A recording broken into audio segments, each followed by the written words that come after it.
3 weeks ago, thanks to the new Republican Speaker's office, we gained access to thousands of hours of surveillance video that help answer that question.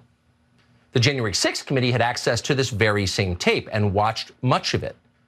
But as we're about to show you, committee members lied about what they saw and then hid the evidence from the public as well as from January 6th criminal defendants and their lawyers.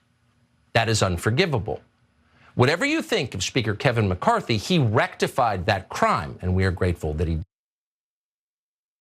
There's Tucker Carlson there talking about the trove of evidence that he got from January 6th from one Kevin McCarthy. Keep that in mind, because as we start this whole thing off, he wanted to make sure his audience knows, hey, you guys can forgive Kevin for the moment, because before, Tucker has bashed him. But he said he gave us these tapes, so we appreciate it. And anything you think about Kevin, though, it's all good. There's the first aspect of it, because Kevin apparently needed some kind of a pardon from Tucker and Fox News so that he can continue to sleep well at night. So let's jump into this first lie that Tucker went to, at least his propaganda that he pushed in his exploration for truth. Let's watch this. When the committee wasn't accusing Republican office holders of planning riots on January 6th, it was accusing them of running away from those riots like cowards. In the case of Senator Josh Hawley of Missouri, the committee and their allies accused him of both. Josh Hawley is a To prove that Josh Hawley was a coward, the committee released video of him loping out of the building on the afternoon of January 6th with a police escort. The tape became a staple on social media. But in fact, the surveillance footage we reviewed shows that famous clip was a sham, edited deceptively by the January 6th committee. The clip was propaganda, not evidence. The actual videotape shows that Hawley was one of many lawmakers being ushered out of the building by Capitol Hill police officers. And in fact, Hawley was at the back of the pack. The coward tape was a lie, one of many from the January 6th committee. The coward tape apparently was a lie, according to Tucker Carlson, because coward Josh Hawley wasn't the only person running from bloodthirsty MAGA insurrectionists. He was at the back, actually, as he was ushered by Capitol Police to get the hell out of there. It's odd, because that's the propaganda. This is the big reveal, you guys, which of course millions of people would immediately point out who paid attention to anything that was happening. The reason Josh Hawley was called a coward is because previous to that, let's check out this image, he was fist bumping those same insurrections that he had to then run from. Just because he wasn't the only one running from those same insurrections doesn't mean he wasn't the one who fist pumped at them and said, have at it, fellas, I'm on your side, right before he wasn't. That's strike one on Tucker and his propaganda line. What's your thoughts, Ben? Yeah, and there just has to be some kind of fact checking at some point. I just still pray this Dominion lawsuit takes Fox down, because during the select committee hearing, they straight up said Josh Hawley was also running. They didn't try to pretend like he was the only one. Like you said, JR, they were just showing the hypocrisy of this straight to both involved in the fist, but he was pumping both on the way out. I guess it matches up with Fox News, because we know that they didn't believe any of the lies they'd tell, but they still pulled them off anyway. And if someone was run up towards them, they'd be running too as they go. Those are good MAGA folks. Let's go to this next declaration that Tucker made yesterday. The January 6th committee publicly accused Republican Congressman Barry Loudermilk of Georgia of leading a reconnaissance mission through the Capitol building the day before. They were looking for some member of Congress that was involved in all this. The surveillance tape that we reviewed shows this story is a lie, and the Democrats on the committee knew it was a lie when they told it. The so-called reconnaissance mission Democrats alleged was nothing more than Congressman Loudermilk giving a guided tour to his constituents from Georgia, none of whom were, quote, insurrectionists. Tucker's basing his argument on that none of his viewers watched anything that happened with the January 6th committee hearings, which he's probably pretty good in basing that, because they told them these are gonna be lies, listen to our lies instead. So how about this exposure here? Because he said there was no insurrectionists in Representative Loudermilk's tour. Well, I think proof kind of tells us the opposite. This headline, the man who took part in the Capitol riot, was given a tour of building by a Republican on January 6th. Oddly, that guy in the picture looks a lot like Barry Loudermilk, who said that he didn't. By the way, he also lied about the tour itself. The tour included a man who took photos of the tunnel entrances and the US Capitol Police checkpoints, then joined thousands of Donald Trump supporters the following day to march on the Capitol from the rally on the Ellipse. Loudermilk first denied that he had a tour at all, then said he gave a tour only to families with young children. Then he said he gave a tour to about 16 people. Also around the time that this happened, Ben, tours weren't allowed because of COVID restrictions. If you're gonna give one person a tour, then you have to put a bunch of names down. You can't give big groups. So he probably, people are assuming, how he got this many people in was put one name down and just kept filing more in, and it just happened that way. It's the reason why he denied it before accepting it, then fully accepting it. Well, I mean, JR, in his defense, he can't give a tour to all insurrectionists. Because of COVID, he had to limit the insurrectionists that he gave a tour to, just some of his favorites. I mean, it's insane.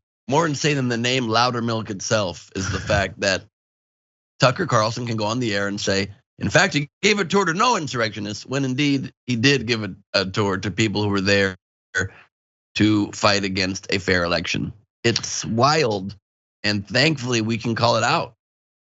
Strike two on one Tucker Carlson. And as we go through this, I want you guys to remember these revelations about Fox News hosts and producers and brass, all talking about how the 2020 election fraud lines that they were pushing and holding for Donald Trump were lies. They knew it, but they needed to keep it going for good business. We can't alienate our audience. That's our money at hand. Let's see if Tucker can dig himself out of this hole he's got, this 0-2 hole that he's got, to see if he can pull off something else. This is with Charlie Hurt from the Washington Times for this lie. The other one that they love to talk about is the armed insurrectionists. And I remember at the time asking reporters at the time, why do you keep calling these people armed insurrectionists when there's no evidence that anybody used any arms against it? And they said, well, they had flagpoles. So it's because people were walking around with American flags that made them armed insurrectionists. I should say for our viewers who don't know, you've been in journalism all your life. Your father was a journalist. You grew up in this business. And I agree with you. It's shocking to see how thoroughly it's been perverted into what it is now. To support the government. Crazy. Charlie Hurt there telling Tucker how there were no arms on January 6th. Just American flagpoles, not MAGA flagpoles, American flagpoles. And of course, Tucker helping to sanitize his image by going, you've been in journalism your whole life. You would think he'd be better at this because, again, widely known information is right here.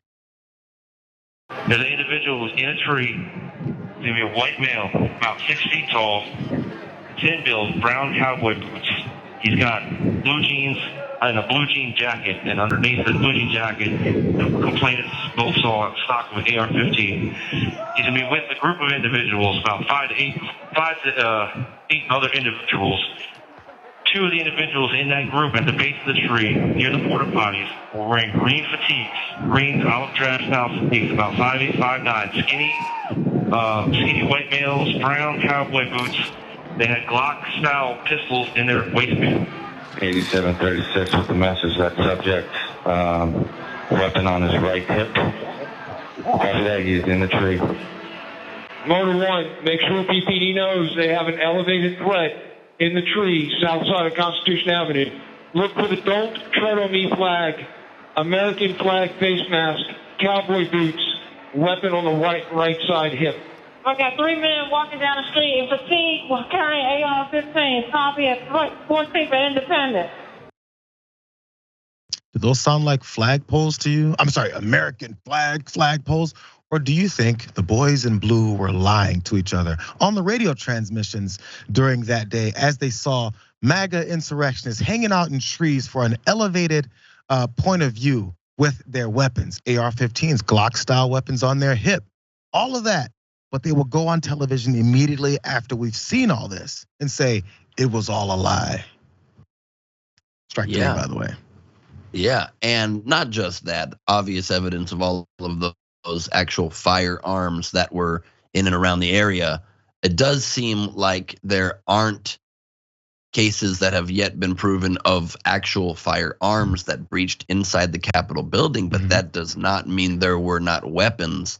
And that's the whole argument from the right always, is that you shouldn't even need to restrict guns because knives and batons and sprays can kill people. Well, then that is also the case when you use them to attack and kill people. I'll quote NPR. Federal court records included in NPR's database of more than 300 criminal cases allege that at least 36 people who took part in the riot used or possessed some kind of weapon that day.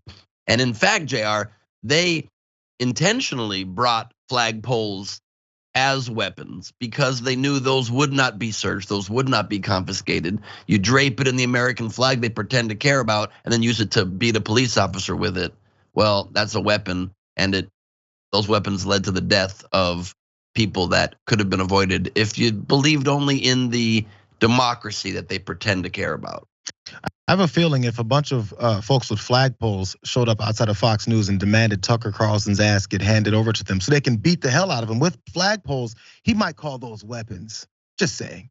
Outside, despite even also the folks who may be further back with AR-15s and Glocks on their hips. I think he might be a little bit threatened by that stuff. Just a small outside chance. Yeah, it's a good likelihood. They probably wouldn't be called patriots by him. I have a feeling as he's getting beaten with a flagpole. These are wonderful, Americans. Unlikely. Absolutely unlikely.